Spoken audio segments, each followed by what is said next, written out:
దాని మీద స్టేట్ వైడ్‌గా ఈరోజు అన్ని మండల కేంద్రాలు, తాలూకా కేంద్రాలు, జిల్లాల్లో కూడా ఈరోజు చిత్తూరు జిల్లా వీకోటలో ఆంధ్రజ్యోతి రిపోర్టర్ మీద జరిగినటువంటి హత్య చాలా దారుణమైనది, హేయమైనదని చెప్పి కడప జిల్లా ఏపీయూడబ్ల్యూజే తీవ్రంగా ఖండిస్తూ ఉంది.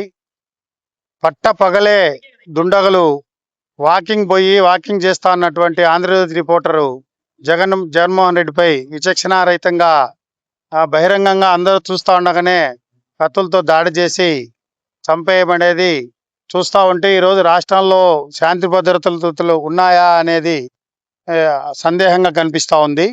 ఎందుకంటే వృత్తిలో నిజాయితీగా పనిచేస్తున్నటువంటి జర్నలిస్టులకు భయభ్రాంతులు చేసే విధంగా ఈ రకమైనటువంటి సంఘటనలు రాష్ట్రంలో భయోత్పాతాన్ని సృష్టించే పద్ధతుల్లో కనిపిస్తూ ఉన్నాయి.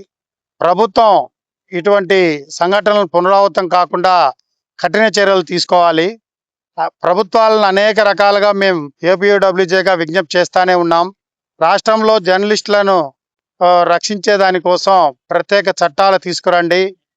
ఇతర రాష్ట్రాల్లో ఉన్నటువంటి విధంగా జర్నలిస్టులకు ప్రత్యేక చట్టాలు తీసుకొచ్చి వృత్తిలో వాళ్ళకు భద్రత కల్పించాలని చెప్పి కోరుతూ ఉంటే ప్రభుత్వాలు చీమ కుట్టినట్టయినా లేదు. కనీసం ఈరోజు జరిగినటువంటి సంఘటన తర్వాత అయినా పోలీస్ శాఖ, రాష్ట్ర ప్రభుత్వం, ముఖ్యమంత్రి గారు, హోంమంత్రి గారు వెంటనే ఇప్పటికైనా సరే జర్నలిస్టులకు రక్షణ కవచంలా నిలిచేటువంటి చట్టాలను తీసుకొని వచ్చి మీ వెనక మేము ఉన్నాం, మీరు ఫీల్డ్లో నిజాయితీగా ముందుకెళ్ళండి, వాస్తవాలను నిజాలను బయటికి తీసుకురండి అనేటువంటి పద్ధతుల్లో భరోసా కల్పించి ధైర్యాన్ని ఇవ్వాల్సినటువంటి అవసరం ఈ ప్రభుత్వానికి ఎంతైనా ఉందని చెప్పి కోరుతా ఉన్నాం. అదేవిధంగా రాష్ట్రంలో దాడుల నివారణ కమిటీలు గతంలో ఉన్న ఈ కమిటీలు పునరుద్ధరించాలని చెప్పి కోరుతా ఉన్నాం. జిల్లా స్థాయి వరకు రాష్ట్ర స్థాయి నుంచి పునరుద్ధరించాలని చెప్పి కోరుతా ఉన్నాం. మేము ఈ చట్టాలను వెంటనే తీసుకొని వచ్చి జర్నలిస్టులకు వృత్తిలో భద్రత కల్పించి వాళ్ళు రోడ్డు మీద నిర్భయంగా వార్తలు రాసేటువంటి పద్ధతుల్లో, తిరిగేటువంటి పద్ధతుల్లో రక్షణ కల్పించాలని చెప్పి డిమాండ్ చేయడం జరిగింది. అందులో భాగంగానే ఈరోజు కడప జిల్లాలో ఏపీయూడబ్ల్యూజేగా జిల్లా ఎస్పీ గారిని కలిసి వినతిపత్రం ఇవ్వడం జరిగింది.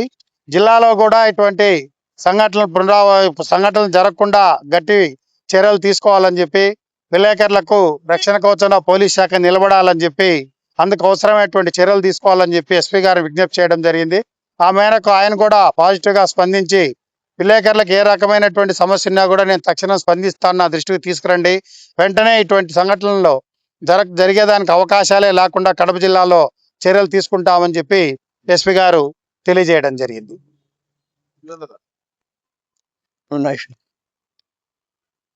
చిత్తూరు జిల్లాలో వీకోటలో ఉన్నటువంటి ఏబిఎన్ ఆంధ్రజ్యోతి విలేకరి హత్య ఈరోజు ఈ రాష్ట్రంలో ఉన్నటువంటి జర్నలిస్టులందరినీ భయభ్రాంతులకు గురి చేసే విధంగా జరిగినటువంటి పరిస్థితి కనిపిస్తూ ఉంది.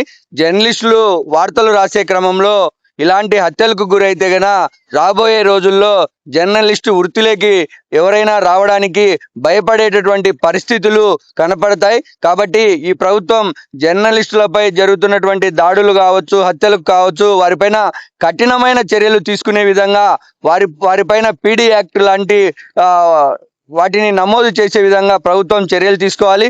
పోలీస్ డిపార్ట్మెంట్ కూడా జర్నలిస్టులకు ఎప్పటికప్పుడు రక్షణ కల్పించే విషయంలో కొంత సానుకూల దృక్పథంతో ముందుకెళ్లాలని కోరుతా ఉన్నాం. గతంలో ఏదైతే జర్నలిస్టులకు దాడులు జరగకుండా ఉన్నటువంటి అనేక కమిటీలు రాష్ట్ర స్థాయిలో, జిల్లా స్థాయిలో, డివిజన్ స్థాయిలో ఉండేవి, వాటిని అన్నిటినీ ఇప్పుడు పునరుద్ధరించాలి. వాటిలో అటు రెవెన్యూ, పోలీసు డిపార్ట్మెంట్తో పాటు జర్నలిస్టు సంఘాల నుంచి కూడా వాటిని ప్రాతినిధ్యం తీసుకునే విధంగా చేయాల్సినటువంటి అవసరం ఉంది. ఖచ్చితంగా చిత్తూరు జిల్లాలో జగన్మోహన్ రెడ్డి హత్యను ఆంధ్రప్రదేశ్ ఎలక్ట్రానిక్ మీడియా అసోసియేషన్ తరఫున తీవ్రంగా ఖండిస్తా ఉన్నాం. ఇటువంటి పునరావృతం కాకోకుండా హోంశాఖ, అదేవిధంగా రాష్ట్ర ప్రభుత్వం చర్యలు తీసుకోవాలని డిమాండ్ చేస్తా ఉన్నాం.